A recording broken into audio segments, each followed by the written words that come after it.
113페이지에 이 산문 문학에 대한 설명을 먼저 할게. 왜? 어? 왜? 아, 괜찮아. 너는 지금 쪽수를 잘못 알았어서 그런 거 아니야? 그치? 내가 문자로 이상한 걸 보내줘서. 쌤이 근데 올해 이번 주가 되게 정신이 좀 없긴 했어. 개강을 해서 학생들이 갑자기 막 많아지면 이전 연도 학생들이랑 겹치는 이름들도 많고 막 비슷한 이름 많고 막 헷갈려가지고 조금 정신이 없고, 하필 또 여름방학 시작하는 첫째 주가 너희 개강주였잖아. 근데 나 막 문법 특강이랑 막 특강들도 막 깔리면서 반이 막 오픈되는 상황이라 조금 정신이 없었어. 너도? 내가 아마 다른 무슨 생각을 하고 내가 그랬지? 사실 오늘 제일 큰 피해자는 제 지금 시험 3개 남았어. 고등학교 1학년 거 하나를 보고 그 다음에 또 시험 잘못했어 이런 다음에 2차 시험지 주고 막 너 오늘 힘들지 않았어? 솔직히 속으로 나 욕했지. 눈 이렇게 했는데 이 나쁜 거 이러면서 속으로 욕한 거야. 괜찮았어? 너는 다음 주에 꼭 어휘 테스트만 봐줄게. 아, 정신이 없었어.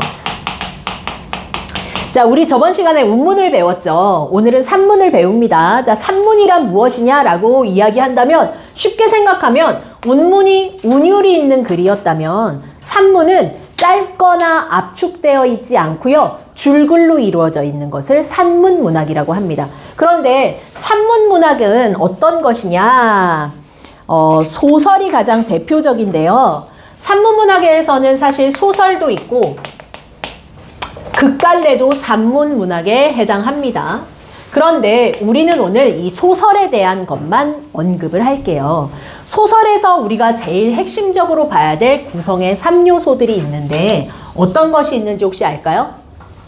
인물, 사건, 배경입니다. 근데 얘들아, 사실 현대소설은 인물, 사건, 배경 정리하면 그냥 게임 끝나는 거야. 그 다음은 상징적 소재라든지 아니면 그런 것만 이해하면 돼. 왜 그러냐면 너희 최근에 배웠던 소설 뭐 있어? 현대소설? 학교에서 교과로 배운 거. 기억나는 소설이 있니? 요새는 중등교과서 안 본 지 너무 오래돼서 모르겠다. 허생전 같은 건 고전소설이고, 난쟁이가 쏘아올린 작은 공 같은 건 중등과정에 안 나올 거고. 당나귀 타고 다니는 그 얘기 뭐지? 아빠랑 나귀 잡으러 다니는 이야기? 노새 두 마리. 혹시 그거 현대소설로 배웠어요? 그래요? 그럼 노새 두 마리를 생각해봐. 노새 두 마리에서 인물 중요하지. 아버지랑 나, 그 주인공, 그치? 그 다음에 사건? 뭐 노새를 놓쳐서 뭐 찾으러 다니고 뭐 집에 왜 어쩌고 사건이 있잖아. 배경. 사실은 현대소설은 배경이 곧 주제야. 1970년대 산업화 도시화가 배경이잖아. 그럼 산업화 도시화 자체가 그냥 배경인 거야. 그 속에서 살아가는 소외된 사람들의 삶, 사회에 적응하지 못한 사람들의 삶. 야, 일제강점기가 배경이잖아. 그럼 일제강점기 소외된 사람들 혹은 일제강점기 하층민의 비참한 삶이 주제가 되는 거란 말이야. 이해됐어? 그러니까 현대소설에서는 배경과 인물이 제일 중요. 자, 그럼 고전소설은 어떻게 읽어요? 고전소설은요, 배경은 아예 중요하지 않아요. 이게 조선이든 신라든 뭐 그런 게 중요한 게 아니라 뭐가 중요하냐면 누가 누구한테 무슨 말을 했고 누가 누구랑 어떤 갈등을 하고 있어 라는 구체적인 상황과 정황이 중요해요. 실제로 모의고사 문제가 내가 민웅이한테 커피를 2잔 사줄게, 1잔 사줄게, 그런 게 시험 문제야. 고전소설은. 그러니까 고전소설은 글의 맥락과 흐름, 그리고 디테일하게 누가 누구와 어떤 갈등을 하고 어떤 대화를 하는가가 제일 중요합니다. 고전소설은 왜 그렇게 짜질구레하게 문제를 내요? 왜 그렇게 사실적인 내용을 자꾸 물어봐요? 왜 그럴 것 같아? 너희가 고전소설을 잘 읽으니까 못 읽으니까? 못 읽으니까. 외국어처럼 읽거든. 그래서 구체적인 사실 자체도 파악을 못 하거든. 이해되니? 그래서 3월 모평 만나면 뭐 이런 걸 물어봐 싶을 만큼 굉장히 디테일한 내용을 묻는다. 그래서 고전을 읽을 때는 인물과 그 사건의 흐름, 대화에 집중하시고요. 현대소설을 읽을 때는 배경과 상징적 의미들을 파악하시는 게 좋습니다. 아시겠죠? 자, 그런데 봐라. 우리가 소설을 얘기하고 있으니까 소설이라는 것은 무슨 이야기냐? 진짜 있었던 이야기, 지어낸 이야기? 지어낸 이야기지. 그걸 소설의 무슨 성이라고 합니까? 그렇지. 허구성. 허구적입니다. 소설은 허구적이에요. 하지만 얼토당토않게 막 지어낸 건 아니고 있음직하게 지어내죠. 진짜 있을직한 이야기로. 그런 건 무슨 성이라고 해요? 개연성이라고 합니다. 그쵸? 그리고 현대소설은 앞에 막 복선 같은 걸 깔려. 그래서 이 사건이 반드시 일어날 수밖에 없도록 만들지. 그런 것을 또 무슨 성이라고 해요? 필연성이라고 해요. 이런 것들을 가지고 있는 것이 소설의 일반적 특징입니다.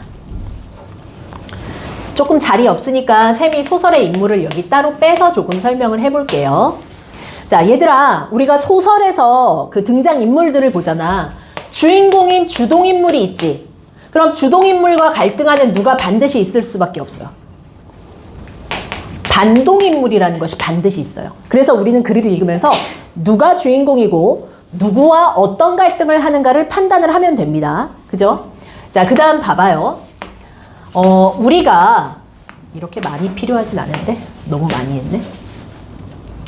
그 인물이 성격의 변화가 있는지 없는지에 따라서 성격의 변화가 있는 인물은 못됐다가 착해져. 그지? 그랬다가 다시 좀 못돼질 수도 있어. 다시 긍정적 인물로 바뀔 수도 있지. 자, 이런 것을 어떤 인물이라고 하냐? 성격의 변화가 있는 인물을 입체적인 인물이라고 합니다. 그런데 성격의 변화가 전혀 없이 처음부터 끝까지 악인이면 끝까지 못됐어. 아니면 착한 사람이면 끝까지 착해. 이런 것을 입체가 아니라 평평하게 변화가 없는 거잖아. 그치? 그래서 어떤 인물이라고 하냐? 평면적인 인물이라고 합니다. 자, 그리고 개성이나 어떤 집단성을 의미하는 것으로 봤을 때 개성이 있고 집단을 대표하지 않는 개인적 취향이 잘 드러나는 인물을 뭐라고 부르냐? 예를 들어 볼까? 야, 너희 목사님 하면 딱 떠오르는 이미지나 인간 군상이 어떤 거야?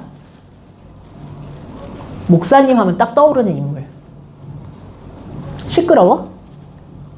옷은 어떤 거 입어 대부분? 검정색. 그렇지. 점잖게. 목소리 어떨 것 같아? 좀 울리는. 조용하고 울리고 막 표정도 인자하고 뭔가 용서해 줄 것 같은 그런 이미지를 우리가 떠올리잖아. 그건 그 목사님이라는 어떤 집단을 대표하는 인물이야, 지금 그건.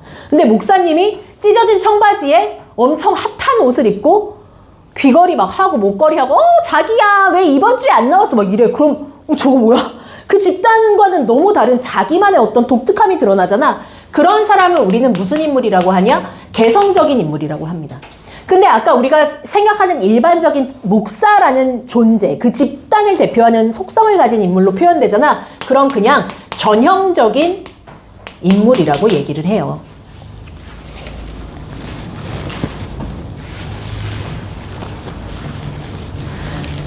자, 그런데 우리 친구들이 여기서 잠깐 이 인물의 얘기가 나왔으니까 우리는 지금 고전소설이랑 이렇게 쓰면 조금 헷갈리나? 현대소설의 차이점에 대해서 조금만 언급을 하고 가볼게요.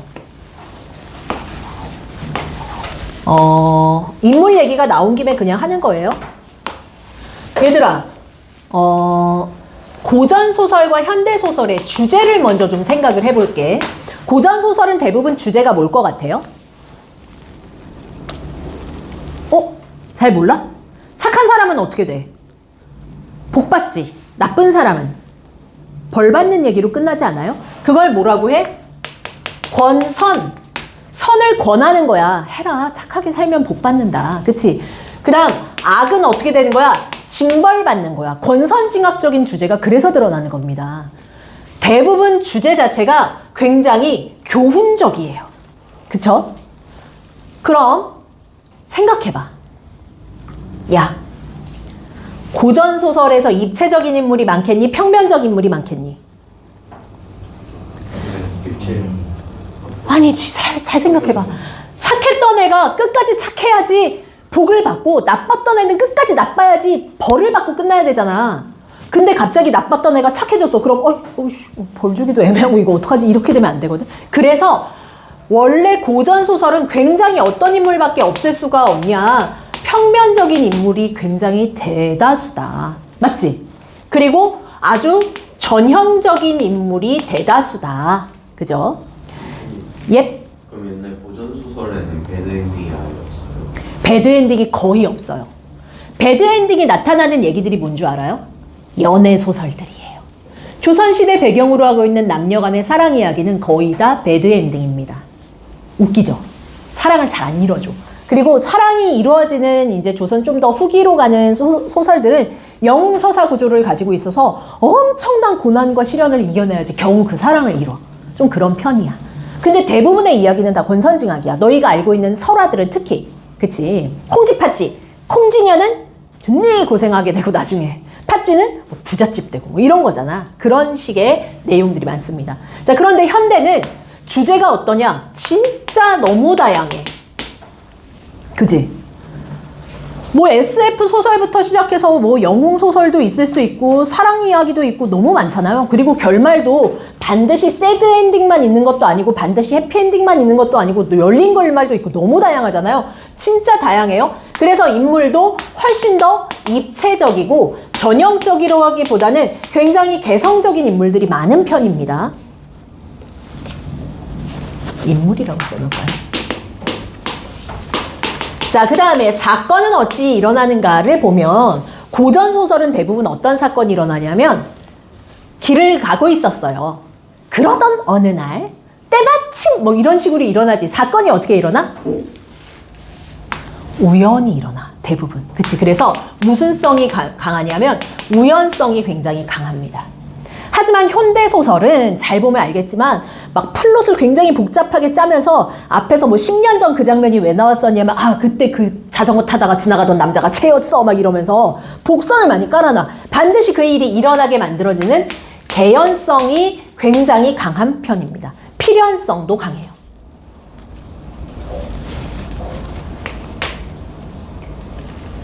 자, 그리고 사건의 결말을 봤을 때 역시 아까 얘기했죠. 고전 소설은 대부분 어떤 결말? 행복한 결말. 현대 소설은 어떤 결말? 다양하다라고 얘기할 수 있겠어요.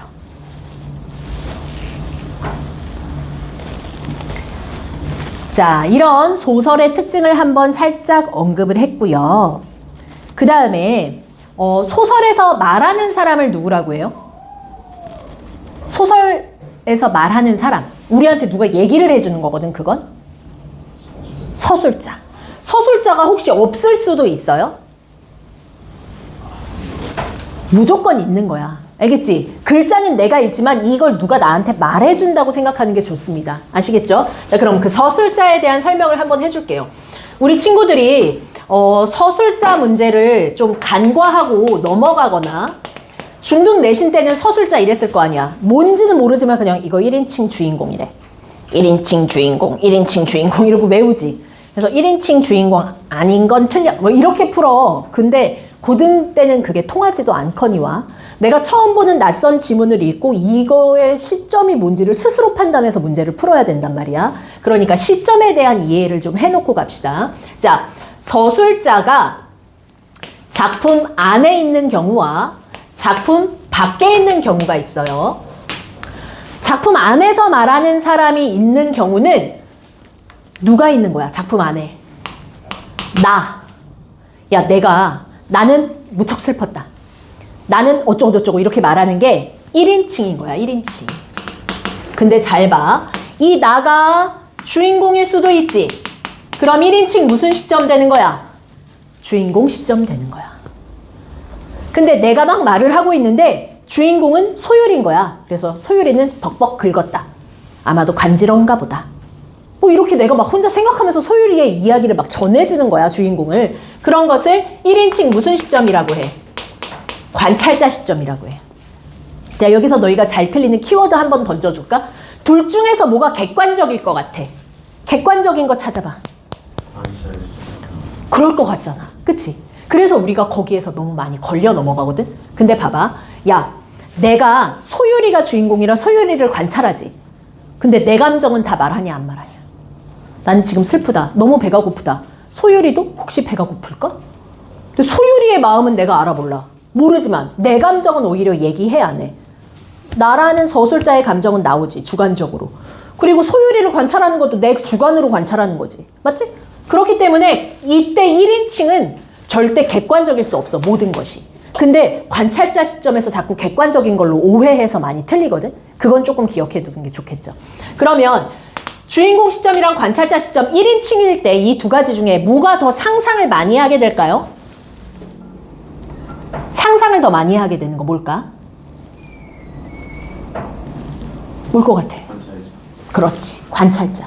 왜냐하면 주인공은 다 말해주거든. 나는 지금 슬프다. 나는 지금 기쁘다. 나는 배가 고프다. 다 말해주지. 그치? 그런데 관찰자 시점은 누구를 상상해야 돼? 주인공의 마음은 어떤 거지? 관찰자 마음은 알겠는데. 그치? 그래서 오히려 상상의 여지가 더 많은 것은 관찰자 시점입니다. 하지만 둘 다 객관적이진 않죠. 말하는 사람의 주관적 감정은 표현이 되니까요. 거기까지도 이해됐죠? 자, 그럼 작품 밖에서 말하는 것은 몇 인칭이에요? 3인칭 되겠죠. 그쵸? 자, 그런데 이 3인칭 시점이라는 것도 되게 재미있는 게, 야, 작품 아예 밖에 있으면 나는 그냥 여기 멀리에서 작품 안에 상황들을 보는 거잖아. 그치? 근데 거기에서 3인칭 관찰자 시점이라는 것은 인물의 내면을 기술할 수 있어요? 없어요? 전혀 없습니다. 얘는 철저하게 인물의 행동이나 둘이 하는 대화를 보고 그대로 우리한테 전달만 해줘요. 그래서 시점 중에서 이 객관적이라는 진술을 이야기할 수 있는 건 3인칭 관찰자 시점밖에 없는 거예요. 지감정도 말할 수가 없고 등장인물 감정도 말할 수가 없어. 있는 그대로의 사건만 기술해줘야 되는 게 3인칭 관찰자 시점이 되는 거예요. 자, 그럼 3인칭 전지적 작가 시점이라는 말은 우리가 굉장히 많이 들어봤을 겁니다. 대부분 우리나라의 모든 고전 소설은 전지적 작가 시점이에요. 자, 그런데 얘들아, 전지적 작가 시점은 모든 등장인물의 내면을 말해줄 수 있어 없어? 있어요. 있죠. 그쵸? 그래서 내가 지금 전지적 작가 시점이면 태훈이는 살짝 잠이 온다. 눈이 뻑뻑한데? 라고 생각했다. 하지만 어떻게든 잠을 깨고 열심히 공부하려고 노력을 했다. 근데 막 이렇게 말해줄 수 있지. 민웅이는 필기를 하며 내일 이걸 외워야지 라고 생각했다. 뭐 다 말해줄 수 있어. 근데 얘들아, 위로 뺄게. 자리 좁으니까.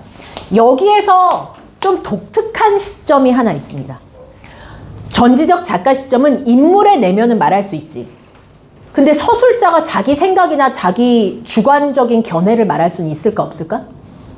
없어야 되잖아. 난 등장인물도 아닌데 나라는 사람도 없는데 갑자기 뭐라고 말할 거야. 그치? 근데 간혹 가다가 서술자가 갑자기 작중에 개입을 하는 경우가 있고요. 이런 장면이 나오면 이거는 고등부에서 내신이면 무조건 나오는 시험 문제입니다. 서술자가 어떻게 개입해요? 어떻게 개입하는지 한번 봐봐. 춘향전을 한번 예로 들어볼까? 춘향이가 그때 옥중에 그 궤를 쓰고 앉아있는 모습이 어찌나 불쌍하던지 차마 눈 뜨고 못 보겠더라. 갑자기 쥐감정 얘기하는 거 아니야? 그치? 그 다음 미스터 방인지 미시다 방인지 그 촌뜨기 같이 생겨서 두꺼비 같이 생긴 그 놈이 갑자기 인물을 평가하잖아. 맞지? 아이씨, 이건 뭐예요 선생님? 그걸 우리가 뭐라고 부르냐면 판소리, 사설체라고도 부르고, 옛날에 판소리에 좀 많이 나왔었거든. 이런 게 옛날에 판소리는 입에서 입으로 구비전승하면서 이게 붙어서 그래. 그지? 혹은 전지적 작가 시점 중에만 가능한 거야. 서술자의 개입은 편집자적 논평이라고도 합니다. 같은 말이에요. 편집자적 논평. 신적 존재로서 편집자가 아예 논평까지 하는 거야. 인물에 대해서 평가도 하고 조롱도 하고 쥐감정도 얘기하고, 그치? 이런 것을 편집자적 논평이라 합니다. 전지적 작가 시점 중에는 이럴 수도 있구나 라고 알아두시면 좋습니다. 자, 그러면 이제 여기까지는 이제 기본적으로 우리가 많이 듣던 이야기고, 그럼 이제 서술을 하는 방법이라는 게 있을 텐데, 서술은 어떤 방법으로 해주는가를 보았을 때 서술이 직접적인 것과 간접 진술이라는 게 있다는 걸 혹시 들어본 사람 손 들어봐요. 없어요? 그럼 한번 배워볼까요? 직접 해주는 것은 뭐 해주기라고도 하냐면 말해주기라고 해요. 간접적으로 하는 것은 보여주기라고 말합니다. 고등학교 1학년 내신에서 말해주기, 보여주기 반대로 뒤집어서 틀리는 친구들이 워낙 많으니까 지금은 그냥 밑밥으로 한번 슬쩍 깔아놔 봅시다. 내신 때 더 본격적으로 가긴 하겠지만, 자, 말해주기는 뭐냐? 민웅아, 말해주기가 뭘 것 같아? 내가 어떤 인물의 성격이나 그런 걸 서술해주고 싶어. 그럼 말을 해준다는 건 무슨 뜻일까? 그대로. 어떻게 표현해주는 거야? 직접적인 거니까. 착하다. 소율이는 성실하다. 그치? 태윤이는 멋지다. 뭐 이렇게 그냥 대놓고 말하는 거야. 그러면 진짜 그냥 말해주기는? 직접은 이거밖에 없어. 더 이상 뭐가 없어. 근데 뭐가 좀 헷갈리겠어. 이 보여주기가. 그럼 어떻게 보여줘요? 어떻게 보여줄까? 보여준다는 건 무슨 뜻일까? 크게 3가지 방법이 있어요. 고민해봐. 어떻게 보여줄 수 있을지.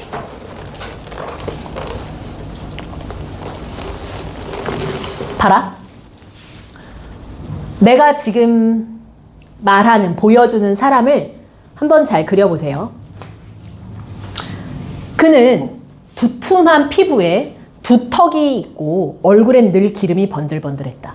턱 사이에 끼어있는 기름이 뚝뚝 흐를 것만 같았다. 두꺼운 입술에 혀는 늘 낼름거리면서 작고 예리한 눈으로 무언가를 늘 지켜본다. 흡사 먹이를 찾는 뱀과 같은 표정이다. 자, 성격 좋아 보여요? 아니면 욕심이 많아 보여요? 어때 보였어? 욕심 많고 뭔가 탐욕적이고 더러워 변태가 막 이런 느낌을 혹시 받았어요? 내 의도가 그거였거든? 자, 그게 뭐야? 내가 지금 보여준 거야. 인물의 무엇을, 외양을 뭐 한다고 해요? 그림 그리듯이 표현하는 걸? 그렇지. 인물의 외양 묘사하면 그 사람 성격 보입니다.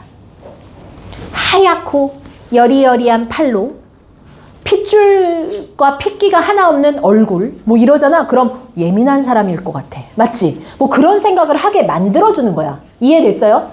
자, 그 다음 2번째 보여주는 방법은 뭘까요? 인물에 뭘 보여주면 되겠어, 우리한테? 행동을 보여주는 거야. 주원이는 넘어진 할머니를 일으켜드리고 할머니 괜찮으세요? 라며 짐을 집까지 들어다 드렸다. 얘 행동을 내가 보여주니까 쟤가 어떤 애 같아? 착한 것 같아. 이렇게 되는 거야. 이해됐어? 그 다음 3번째는 뭐겠어? 인물과 인물에 무엇을 보여주면 돼? 대화를 전달해 주는 거야. 나쁜 짓 하면 안 돼. 좀 이상한데? 구린데? 성준이가 친구들에게 막 착한 말을 막 해줬어. 그럼 그런 걸 보고 성준이 되게 착한가 봐 라고 생각하잖아. 대화를 보여주는 거야. 이게 보여주기예요. 근데 왜 자꾸 헷갈리냐면 이게 우리한테 전달을 해주다 보니까 자꾸 말을 해주는 것처럼 헷갈려서 이게 보여주기라는 개념인 게 우리가 좀 어려운 느낌인가 보더라고. 너희가 자꾸 반대로 뒤집더라고. 이런 게 뭐다? 보여주는 거다. 우리는 인물의 대화, 행동, 외양, 표정을 보면서 그 사람의 성격을 뭐 한다? 간접적으로 우리가 스스로 생각해내야 된다. 이게 보여주기고, 착하다, 못됐다, 성실하다 대놓고 말해주면 그건 직접이구나. 이해되셨나요? 자, 이렇게 서술의 방식도 다양하다. 이해되셨죠? 자, 그 다음 뭐 서술의 특징, 의식의 흐름 이런 건 필요도 없어. 의식의 흐름 기법은 사실 1930년대 모더니즘 소설 말고는 볼 일도 없어서 너희가 마지막까지 고3 말까지 거의 볼 일이 없을 수도 있어. 자, 화왕계로 가겠습니다. 화왕계 소설로 들어가서 이미 다 읽었으니까 화왕계에서 화왕이 누구야? 모란이죠. 그치? 근데 모란꽃 앞에 2개의 꽃이 등장하죠. 하얀 예쁜 붉은 장미, 가인이라고도 되어 있는 너무 아름다워. 외모가 그냥 아주 그냥 너무너무 이쁘고 멋지게 생겼어. 그에 비해서 백두홍이라는 꽃이 나타나죠. 백두홍은 할미꽃이야, 할미꽃. 근데 이 할미꽃은 장부야, 장부. 외모는 너무 보잘것이 없거든? 근데 지혜롭고 데리고 있으면 훌륭한 쓰임이 있을 인물이야. 자, 그런데 누군가가 모란에게 물어보는 거야. 이렇게 아름다운 가인도 있고 저렇게 멋지고 훌륭한 일을 잘할 수 있는 늙은 지혜를 가진 백두홍도 있는데 둘 중에 누구를 신하로 선택할 것입니까? 라고 묻죠. 자, 그러자 모란이 내적 갈등해, 안 해? 내적 갈등해. 저렇게 예쁜 사람을 얻기도 힘들고 저 훌륭한 신하도 얻기 힘들고 나 어떡하지? 막 이러고 고민하거든. 자, 질문합니다. 이게요, 꽃을 의인화했죠. 그쵸? 자, 이렇게 의인화한 소설들은 대부분 목적이 뭐겠어요? 이게 설총이 왕한테 교훈을 주려고 쓴 소설이거든? 왕한테 어떤 교훈 주고 싶었던 거야? 야, 왕, 정신 차려. 야, 너 지금 겉모습 보고 지금 신하 판단하지 마. 야, 능력 있는 인재 좀 등용해. 너 좀 정신 좀 차려라. 나란 일을 그렇게 그지같이 하면 어떡해. 옛날부터 왕들은 꼭 멍청해가지고 저렇게 인재 등용을 못하더라. 이 말을 하면 어떻게 되겠어? 대놓고 하면. 뭐가지 댕강. 그치? 그러니까 돌려서 의인화해서 교훈을 좀 주는 거야. 이해되셨어요? 자, 그래서 이 의인화된 내용은 사실 그때 당시 신라 시대에 정치적인 것에 의도를 가지고 쓴 것이고, 뭘 좀 잘하자, 왕으로서의 도리를 잘 지키라든지 인재를 잘 등용하라든지 하는 이런 교훈을 주고자 하는 목적이 좀 있었던 그런 내용입니다. 주원이 커피 좋아하니? 이거 말고 또 누가 커피 먹지? 민우이? 너도 커피 좋아하니? 근데 밤에 잠을 잘 자? 집에 가서 바로 잘 수 있어?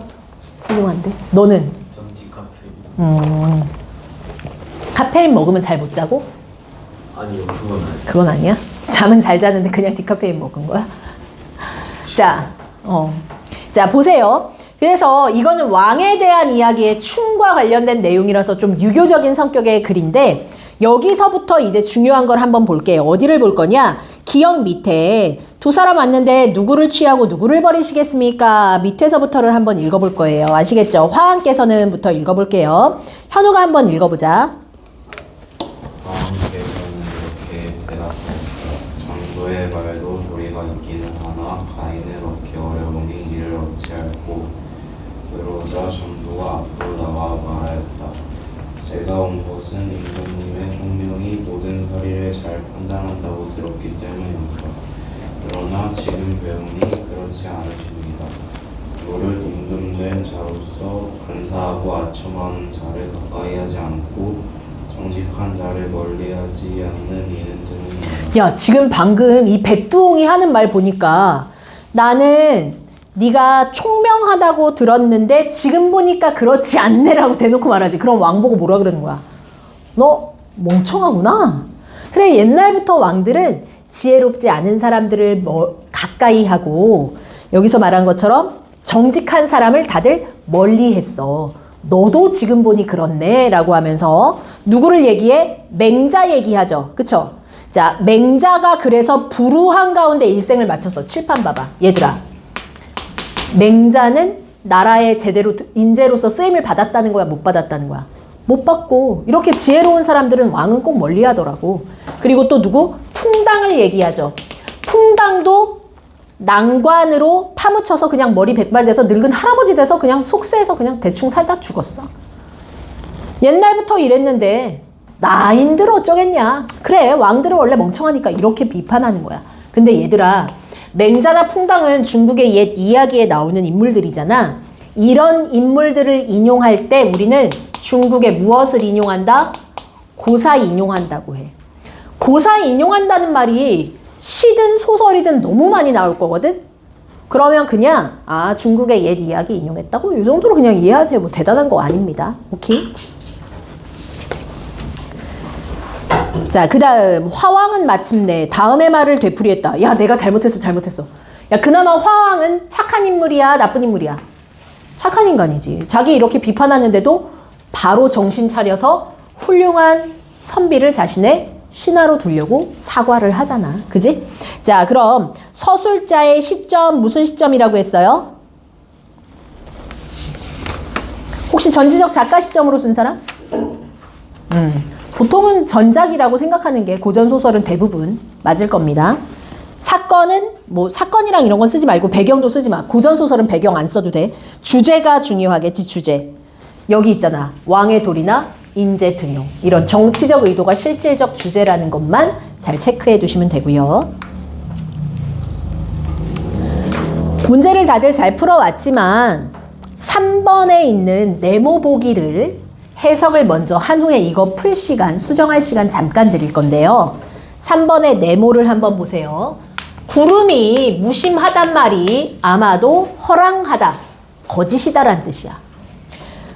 중천에 떠서 다니면서 임의로, 지 맘대로 다니면서 구태여 광명한 햇빛을 따라다니면서 덥나니 했어. 야, 칠판 봐봐. 이 구름이 뭘 의미하겠냐? 구름. 봐봐. 고전 시에서 대부분 왕을 상징하는 소재가 뭘 것 같아? 하늘의 정중앙에 떠야 되는 것도 뭐야? 해, 달, 별 중에서도 북두치 있어. 이 세 가지는 대부분 왕을 상징해. 그래서 고전 시에서 갑자기 달을 보면서 운다 막 이러잖아. 그럼 미친놈이네 이러면 안 돼. 걔 지금 왕 그리워하는 거야, 대부분. 이해됐어? 그러니까 춤을 노래하고 싶을 때 별 보면서 울고 달 보면서 울고 막 그런단 말이야. 그게 다 왕을 생각한다. 연군지정의 정서라고. 자, 그러면 봐요.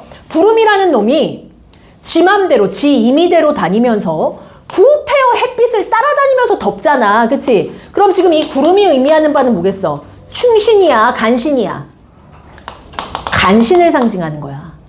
광명한 날빛이라는 게 이 광명한 햇빛, 임금의 지혜나 총명을 상징하는 거야. 그럼 임금의 지혜와 총명을 따라다니면서 덮고 가리고 임금을 괴롭히는 임의로 다녀. 지 맘대로 하늘의 중천에 떠 있잖아. 권력의 중앙에 서 있어. 이 자식이 바로 누구냐? 간신 신돈을 욕하는 시거든요. 이 시는 좀 기억을 잘 해두시면 좋습니다. 고등부 내신에서요. 요거랑 공통된 소재, 다른 소재 찾기로 얘가 되게 많이 나오거든. 간신과 연관된 시어로 탑티어예요, 얘가. 기억 한번 해놓고 문제 풀어본 후에 6번까지 문제 풀이를 한번 같이 해보겠습니다. 우리 수연이 잘 듣고 있니? 나 수연이한테 이거 영상 보라고 해놓고 수연이 이름 몇 번 불렀는지 세라고 해야겠다. 몇 번 불렀나 오늘?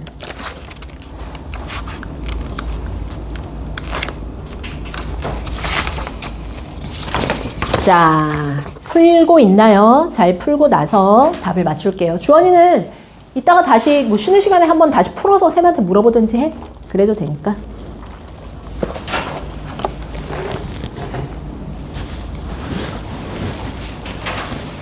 답 달라지는 거 있어? 없어? 자, 답을 맞추겠습니다. 1번에 1, 5, 3, 4번에 3. 아무리 좋은 신하라도 임금이 택하지 않으면 능력을 발휘할 수 없음을 드러내기 위해서이다. 네. 응? 아무리 좋은 신하라도 임금이 택해야 한다. 혹은 인재를 잘 등용해야 한다. 이런 내용 써주면 맞았다고 해주세요.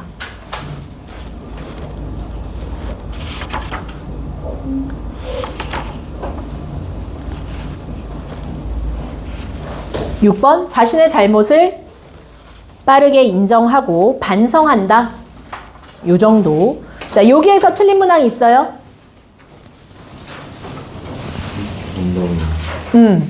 3번. 보기에 밑줄 친 시어가 구름이었지. 구름이라고 하면 누구랑 가깝겠어? 간신? 그치?